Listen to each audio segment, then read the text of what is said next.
Hi everybody, and welcome to Kara's Book Corner. Today I am actually going to be reviewing 3 books in one video, and those 3 books are The Glass Sword, King's Cage, and Warstorm. It's books 2, 3, and 5 for the Red Queen series. I did a full video of a review of the Red Queen back a couple weeks ago, and I've posted that. So if you want to go see that, I will link that in my description box below. Otherwise, I really did not enjoy this series, and I don't really want to spend more time than I have to on it, so I figured I would just review all 3 of these and just get it out of the way. There will be spoilers in this video as I am reviewing all 3 books. So if you don't want to read or watch this because of spoilers, here is your warning, and let's get going. So, like I already said, I really did not like this series, and I especially hated the second book, Glass Sword. Okay, friends, this was awful. I rated this 2 out of 5 stars on Goodreads, which I think I generally don't like rating lower than a 2. So if I rate a book 2, then that's pretty much like I hated it. Many reasons for this, but so I'm not going to even give you a description of what happened in the first book. If you want to know what happens in the first book, go watch my first video for Red Queen. This book picks up right where the first book ends. Mare and Cal have been saved by the Red Rebellion. Oh my gosh, I can't even think of what they're called. But the Red Rebellion has saved them, and they are in the hands of Reds, essentially. Mare has powers. Cal is obviously the prince of the Silvers and very highly wanted, and they're kind of traversing this new world where Reds even have powers. So they're trying to figure out, Mare at least is trying to figure out where she stands in this whole new world. Okay, enough Disney references. Why didn't I like this book? Many reasons, most of them to do with Mare. I really, really, really do not like Mare at all as a main character. I feel like she is really whiny. She has no sense of her actions causing problems until they do, and then she feels tremendous guilt about them, and then she just whines about it for the next 3 books. So I really did not like that. She cannot make up her mind between the 2 princes, brothers, Cal and Maven. I've read a lot of reviews on Goodreads where people just wanted to continue to read the book series just to find out more about Maven. But I didn't like Maven, so it was a real struggle. I was definitely Team Cal in book 1. Not so much book 2 because he also annoyed me quite a lot. He also flip-flops between Mare and not Mare, and Mare has 5 guys, and she's just no, I don't want any. In the last book, in book 1, the very end, she's I choose no one, I choose myself. Until 5 minutes later when I am going to choose Cal because he can help me get out of here. And then 5 minutes later, I choose Killorn because I love him and I've always loved him, but I don't want to be with him. I can't handle it. Killorn and Cal and Maven, it's a whole, not just love triangle, but love square. And Mare just keeps these boys on a leash and just snaps her fingers and expects them to come back to her, and I cannot stand it. It bothers me so much. Why in a dystopian book, when the world is ending around you and all you can focus on is how cute the guys are? That bothers me so much. I hate that kind of writing, and that's what this book series is. Alright, enough ranting between the love square thing going on in this book. I love Farley. Characters I love: Farley, definitely. Shade, love him. Let's see, those are about the only two characters I really loved. You spend a lot of time with the Red Rebellion because that's where we're at with this book. And then Cal, Farley, Killorn, Mare, I want to say one other person, but they escape from the Reds where they're being held, and they go and find other Reds like Mare and try to train them and become a army of Red-powered people. Oh, Shade goes with them. That's the other person I'm missing. Shade goes with them. So in the middle of the first book, Mare is given a list by Julian of red-blooded people that are like her that have powers, and so she, in this book, that's the main focus. She is trying to find those other red people like her with powers and start training them. Not really going to go much more into the second book. We're done with that. Alright, moving on to the third book, King's Cage. Let's see. I rated this actually 4 out of 5 stars. I actually did enjoy this book quite a bit more than the second one. I think part of that had to do with the fact that the perspectives change in this book. So instead of just it being from Mare's perspective, we actually get quite a few others. We have Evangeline, who I was super excited about because I actually really quite like Evangeline as a villain. I liked Evangeline. You actually get Maven's perspective, and I believe you get Farley's perspective. I don't have a whole list of everyone, but you get quite a few new perspectives, which I was really happy about. And I knew because at the very beginning of the chapter, if it'll focus, it says Mare.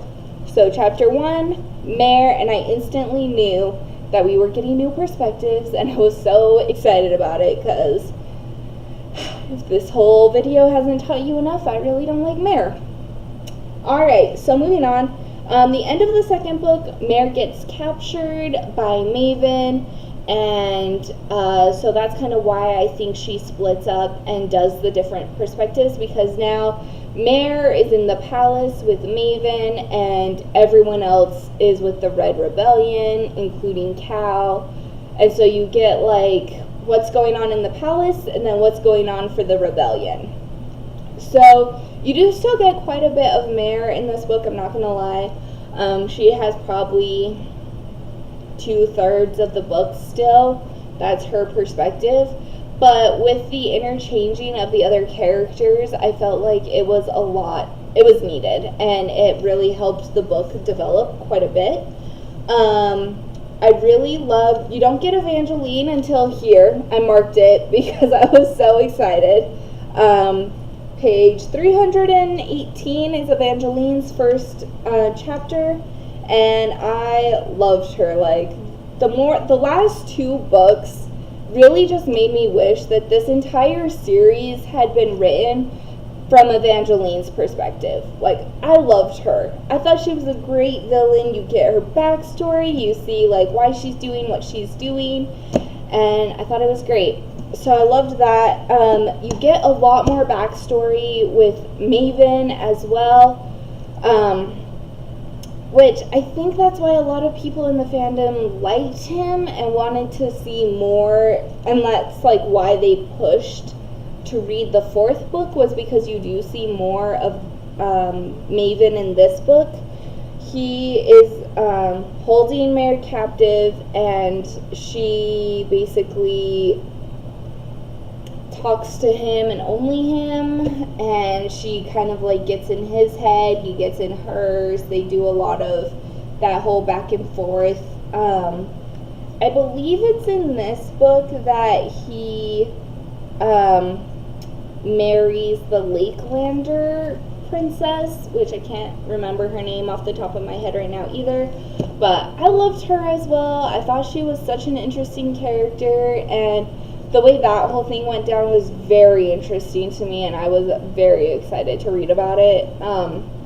So overall, I quite liked this book as the third book in the series. Yeah, okay, moving on.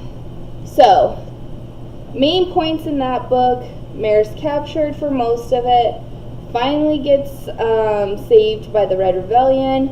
Maven marries the Lakelander princess and stops the Lakelander war, like they put a truce on it, and the Lakelander princess and Maven are trying to stop the Red Rebellion. And let's see, what else? Anything else of importance? At the very end, Evangeline is the one that helps Mare escape, which I thought was great. Oh, sorry, I gotta drink water. So I thought that was really interesting, and that's kind of why I liked her the best. Okay, moving on. Those are the important points of book 3. Moving on to book 4, Warstorm. Alright, my problem with Warstorm, I rated this 3 out of 5 stars. My problem with this book is that really this entire series should have ended at book 3. Like, a lot of this book was them just like fighting. There was a lot of battles. It is very fast paced, but I felt like it was a lot of just the same repetitive things that were happening. Like, the plot itself wasn't really going anywhere. In book 3, I forgot to mention, we meet Cal's grandmother, and there's like a whole lot of political tension and like people undermining other people. So even like within Maven's court, and now they split off, the Evangeline's family and a couple other people have split off from Maven, and they're kind of like in their own little land trying to be a king. And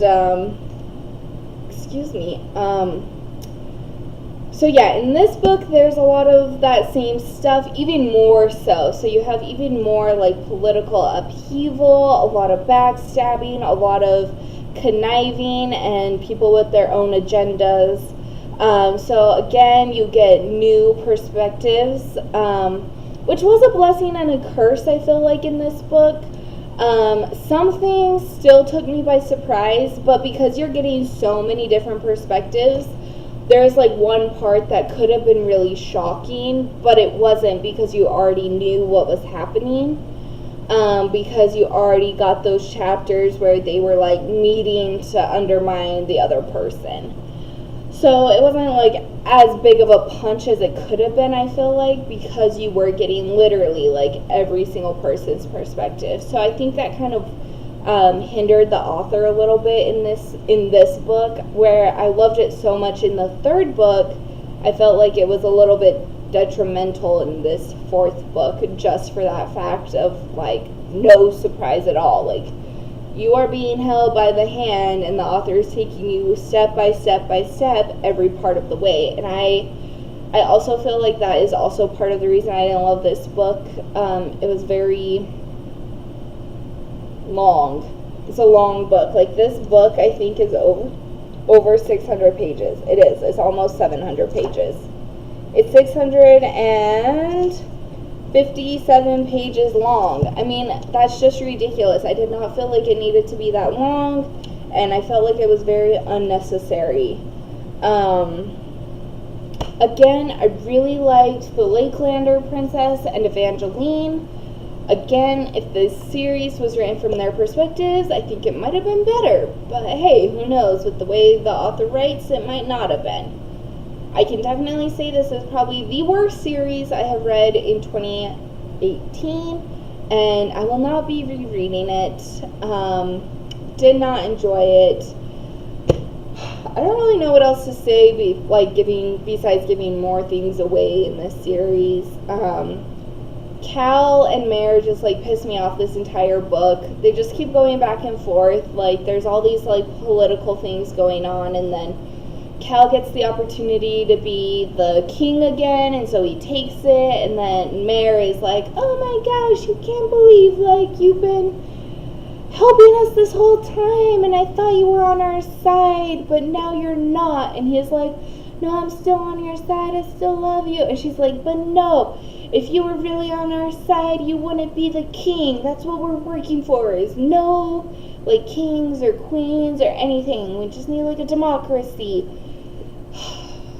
And so they're like fighting the entire time in this book, and it's very annoying. Like I just got very, like I felt like I was sludging through the entire book trying to finish it.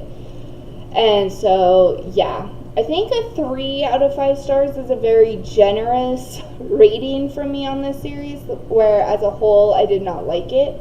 I think as a whole this entire series I would give it like a 2 or a 3 star, just because I did enjoy some aspects of it, but overall I will not be rereading it, and I will not be recommending it to any of my friends.